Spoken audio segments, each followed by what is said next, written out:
अस्सलामुअलैकुम वरहमतुल्लाहि वबरकातुहू। सुबहानल्लाहि व बिहम्दिही सुबहानल्लाहिल अज़ीम। अल्लाहुम्मा सल्ली अला मुहम्मदिन व अला आलि मुहम्मद। दोस्तों, आज 23 नवंबर 2025 और जैसा कि आप देख रहे हैं, चमकती हुई धूप के अंदर काफ़ी ज़्यादा ठंड है। यूरोप में आजकल काफ़ी सर्दी शुरू हो चुकी है और हर साल हम देखते हैं बाज़ औक़ात नवंबर में बर्फ़ पड़ जाती है और जब इनकी ख्वाहिश होती है कि क्रिसमस के मौका पे पूरी ज़मीन जो है वो वाइट हुई हो, उस वक़्त जाके बर्फ़ खुर चुकी होती है। आज हम इस वक्त जा रहे हैं फ्रैंकफर्ट जर्मनी में, जो जमात अहमदिया का मरकज़ है बैतुस्सुबूह, उस तरफ नमाज ज़ोहर व असर जमा करके अदा होगी।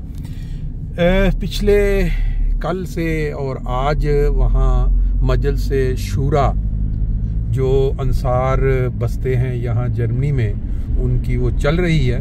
मैंने कल बयान किया था कि मजलिस शूरा जो है उसका कुरान पाक में भी ज़िक्र मिलता है और शूरा का मकसद क्या होता है कि जो मोमिनीन, जो नेक लोग, नमाजी किसी मुल्क में आबाद हैं, वो साल में हम जमात अहमदिया में ये है कि वो एक दफ़ा मिलते हैं, इकट्ठे बैठ के जो मुंतखब हो के आते हैं, वो फिर एक अगले साल के लिए प्लानिंग करते हैं कि इस मुल्क में बसने वाले जो लोग हैं उन तक तौहीद का पैगाम कैसे पहुंचाया जाए, तबलीग कैसे की जाए और बाकी इंसानियत की खिदमत के जो प्लान होते हैं उनके ऊपर मिल के वो मशवरे दिए जाते हैं। और फिर वो जो मुश्तरका 300-400 जो मुंतखब नुमाइंदे आए होते हैं, उनकी राय से जो वोटिंग के ज़रिए एक तजवीज़ पास होती है, वो फिर प्यारे आका की खिदमत में भेज दी जाती है। फिर वो जो मारूफ फैसला फरमाते हैं उसके ऊपर फिर वो अमल किया जाता है। आज उसका दूसरा दिन है,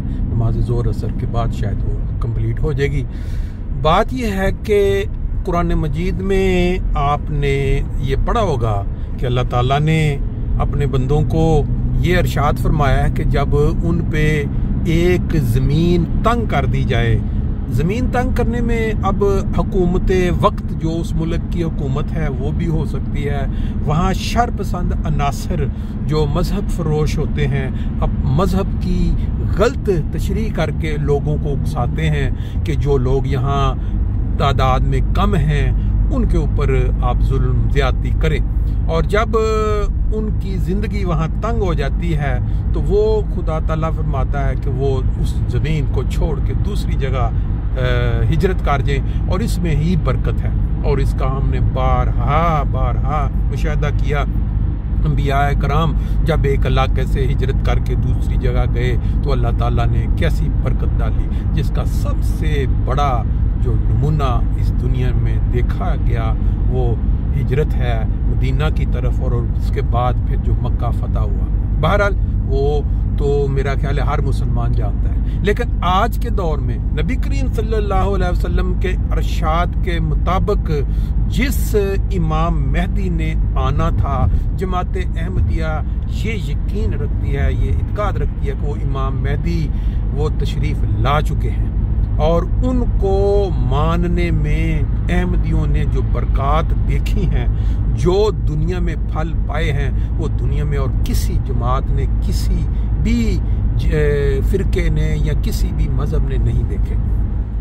अब उसकी जो मिसाल है वो आप देख पा रहे हैं। आज यहाँ जर्मनी जो कि ईसाइयों का मुल्क है, यहाँ दिन ब दिन आप देखते हैं कि जो चर्च है वो बंद हो रहे हैं और जमात अहमदिया एक एक फ़र्द, एक एक बच्चे, लजना और फ़र्द जो जवान है, उनकी जो डोनेशन या जो चंदा है खुदा की राह में, इस नीयत के साथ कि ये जो हम मस्जिद बनाएंगे इससे इन लोगों की काया पलट जाएगी, ये जो ईसाई लोग हैं। और वो जो हदीस में भी मिलता है कि वो जो ईसा या मसीह या इमाम मेहदी, उन्होंने जब तशरीफ़ लाना है तो उन्होंने कसरे सलीब करनी है, इसलिए और वो अमली तौर पे हम देखते हैं। बात यह है कि इख्तलाफ जितना भी हो, बहुत सारे गैर मुस्लिम, गैर अहमदी लोग जो है वो लोगों के दिलों में नफरत भर देते हैं, ये कह के कि हज़रत मसीह मौद ने ایک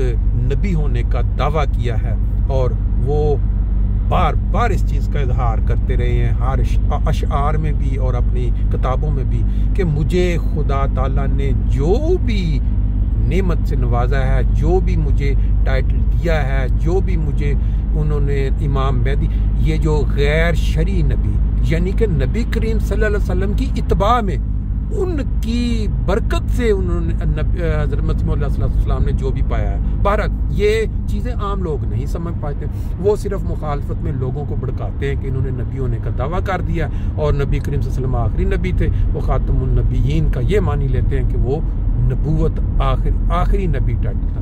ایک عقلی لحاظ سے صرف ایک چیز ہم دیکھیں کہ خدا تعالی جب کسی شخص کو غیر شرعی نبی بناتا ہے، آیا وہ ایک سزا ہے، وہ انسانیت کے لیے ایک سزا ہے، عطاب ہے، یا کہ وہ انسانیت کی تربیت کے لیے ایک انعام ہے؟ یہ چیز غور کریں. اگر کوئی شخص اس دنیا میں آ کے لوگوں کو نماز پہ، روزے پہ، باقی دینی اعمال پہ پابند کرتا ہے، آیا وہ انسانیت کے لیے ایک انعام ہوا یا وہ انسانیت کے لیے ایک عطاب ہوا، نقصان ہوا؟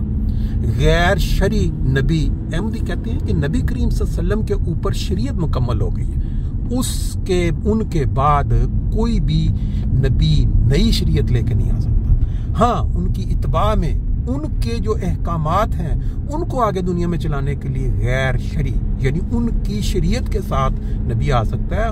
کیوں کہ حضرت عیسیٰ علیہ السلام کے متعلق یہ آتا ہے کہ انہوں نے واپس تشریف لانی، اور وہ پہلے نبی تھے، اور جب وہ کوئی ایک نبوت مل جاتی ہے، نبوت واپس نہیں چھینی جاتی.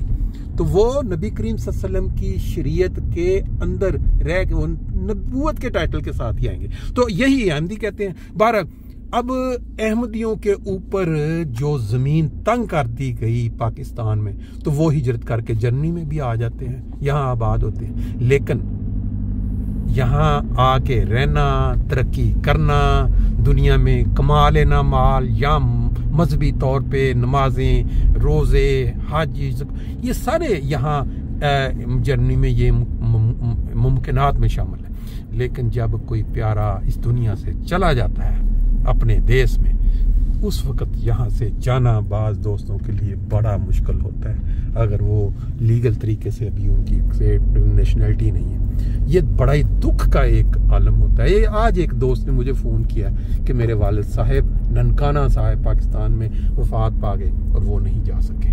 تو پلیز ان کے جو والد صاحب کا کیونکہ بڑا ایک جماعتی خدمات ہیں، ان کا ضرور ذکر خیر کریں. تو میں نے کہا ضرور، ابھی ہم انشاءاللہ نماز ظہر اثر کے بعد ان کے والد صاحب کے متعلق جو بھی جماعتی خدمات ہیں اور جو ان کی نیکیاں ہیں وہ دوستوں سے شیئر کریں گے. لو جی، احمدیوں کے کام اب دیکھیں. یہ جرمن ملک عیسائیوں کا ملک ہے. یہاں مختلف شہروں کی جو انڈسٹریل ایریا، یہاں انڈسٹریز ہیں، وہاں بڑی بڑی بلڈنگز یا چھوٹی بلڈنگز مسجد کی شکل میں ڈھال کے ان کے اوپر توحید کا جو سبق ہے وہ لگا دیا گیا ہے. آپ دیکھیں، جب آپ کسی چرچ کو دیکھتے ہیں تو وہاں تثلیث کا نشان لگا ہوتا ہے، لیکن وہ نشان اتار کے اب وہاں پہ یہ لا الہ الا اللہ محمد الرسول اللہ کا جو سبق ہے، جو کلمہ ہے، توحید کا اعلان ہے، وہ چسپاں کیا جا رہا ہے. یہ ہے ہجرت کا فائدہ. اللہ تعالیٰ کی جو تقدیر ہوتی ہے وہ کس طرح کام کرتی ہے، یا تدبیر ہوتی ہے وہ کس طرح کام کرتی ہے، یہ آپ کے سامنے ہے. باقی انشاءاللہ مسجد کے اندر جا کے پھر